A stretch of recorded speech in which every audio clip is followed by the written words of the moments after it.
Pernahkah Bapak atau Ibu merasa lebih sering bangun tengah malam belakangan ini? Atau merasa mengantuk lebih awal dari biasanya? Atau bahkan bangun jam 3 pagi tanpa bisa tidur lagi? Bapak atau Ibu nggak sendiri. Semakin bertambah usia, kualitas tidur kita memang cenderung menurun. Banyak orang tua merasa kesulitan untuk tidur nyenyak seperti dulu. Dan sebenarnya, itu ada alasannya. Saya mau ajak Bapak atau Ibu ngobrol pelan-pelan soal ini. Karena ini bukan cuma soal susah tidur biasa. Ada banyak hal yang bisa memengaruhi tidur kita di usia lanjut. Dan tenang saja, kabar baiknya, ada solusi yang bisa membantu.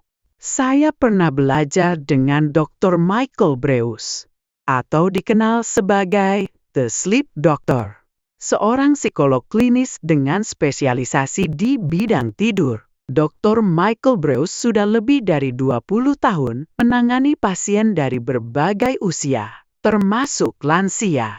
Jadi, kenapa sih tidur makin susah di usia tua? Yang pertama, tubuh kita mengalami perubahan alami dalam produksi hormon tidur, yaitu melatonin. Biasanya, di usia sekitar 55 tahun ke atas, tubuh mulai memproduksi melatonin lebih cepat dari biasanya. Akibatnya, banyak lansia merasa lapar dan ngantuk lebih awal. Jam 7 malam sudah pengen tidur. Dan akhirnya jam 3 pagi malah melek sendiri. Ini disebut dengan istilah medis fase advancement. Tapi tenang, ini bisa disiasati. Salah satu caranya adalah dengan mengatur ulang waktu tidur menggunakan suplemen melatonin dosis rendah. Bapak dan Ibu bisa meminum suplemen melatonin dosis rendah sebanyak 0,5 miligram saja. Diminum sekitar 90 menit sebelum tidur. Tapi pastikan konsultasi dulu ke dokter ya. Ada juga perubahan kebiasaan yang diam-diam ikut mengacaukan tidur. Salah satunya, kebiasaan minum kopi di sore hari. Banyak orang tua merasa, saya sudah biasa minum kopi. Gak ngaruh kok. Padahal, faktanya, tubuh kita justru semakin sensitif terhadap kafein saat menua. Bahkan, tubuh lansia bisa butuh waktu 33% lebih lama untuk membuang kafein dari sistem tubuh. Jadi, kalau minum kopi jam 4 sore, efeknya bisa masih Bapak, Ibu rasakan sampai jam 10 malam. Solusinya, saya pernah mencoba teknik yang disebut caffeine fading. Caranya, campurkan kopi biasa dengan kopi tanpa kafein. Minggu pertama, setengah-setengah saja dicampurkan. Minggu berikutnya, coba minum semuanya kopi tanpa kafein. Bapak atau Ibu tetap bisa nikmati ritual minum kopi tanpa ganggu tidur. Selain itu, kebiasaan tidur siang yang tidak terjadwal juga bisa mengganggu ritme tidur malam. Tubuh kita memang secara alami merasa ngantuk antara jam 1 sampai jam 3 siang. Tapi kalau Bapak atau Ibu duduk santai nonton TV dan tanpa sadar tertidur selama 1 atau 2 jam, tidur malam bisa terganggu. Saran saya, coba jalan kaki ringan di luar rumah saat jam-jam mengantuk itu. Paparan sinar matahari bisa mematikan produksi melatonin siang hari. Jadi Bapak atau Ibu akan tetap segar. Saya pernah punya pasien, pria usia 63 tahun, yang setiap hari tidur siang sampai 2 jam. Ternyata, setelah saya tes, dia punya sleep apnea ringan, yang membuat tidurnya malam tidak berkualitas. Setelah kondisi itu diatasi, dia nggak butuh tidur siang lagi, dan energinya jauh lebih baik. Kalau bicara soal usia, tentu ada juga perubahan di fungsi otak saat tidur. Semakin tua, otak kita mengalami fragmentasi tidur. Artinya, tidur jadi terputus-putus. Kita lebih sering bangun, dan jarang mencapai tidur dalam. Akibatnya, bangun pagi rasanya tetap capek. Lalu, apa yang bisa dilakukan? Pertama, pastikan kamar tidur mendukung kualitas tidur. Kurangi cahaya, redam suara, dan jaga suhu ruangan tetap sejuk tapi nyaman. Kalau butuh lampu malam untuk ke kamar mandi, boleh. Yang penting, suasana kamar mendukung tidur dalam.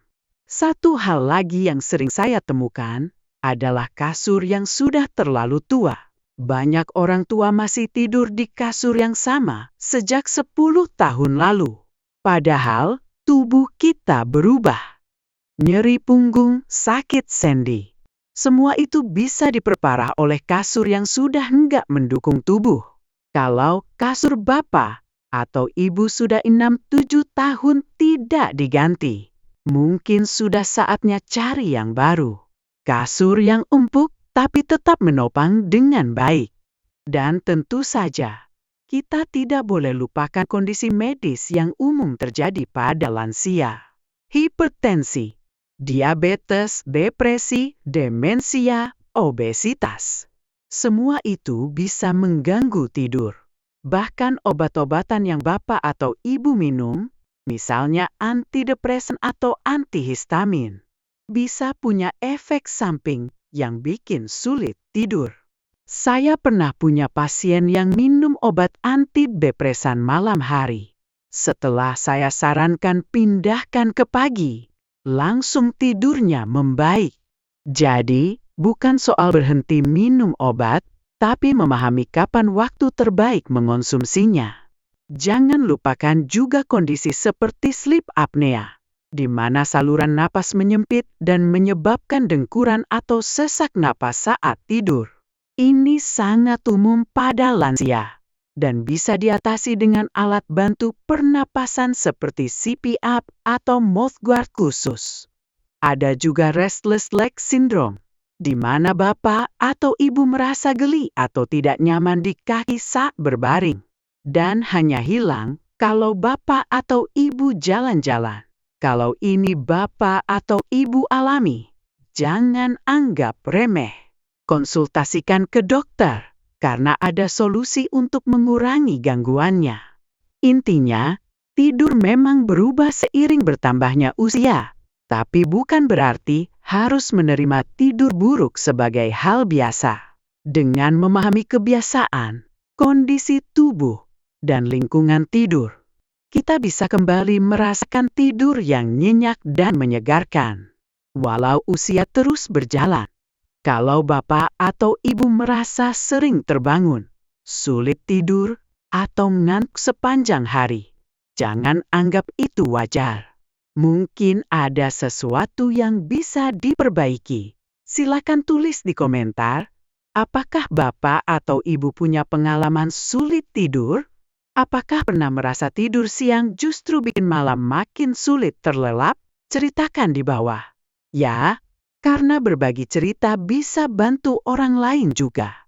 Dan kalau bapak atau ibu ingin tahu lebih banyak soal tips tidur sehat untuk usia lanjut, langsung saja klik subscribe dan nyalakan loncengnya. Di channel ini, saya bahas cara tidur siang yang benar, rutinitas malam terbaik, dan berbagai info seputar kesehatan tidur untuk lansia. Terima kasih sudah menonton. Ingat, usia boleh bertambah, tapi kualitas tidur tetap bisa dijaga.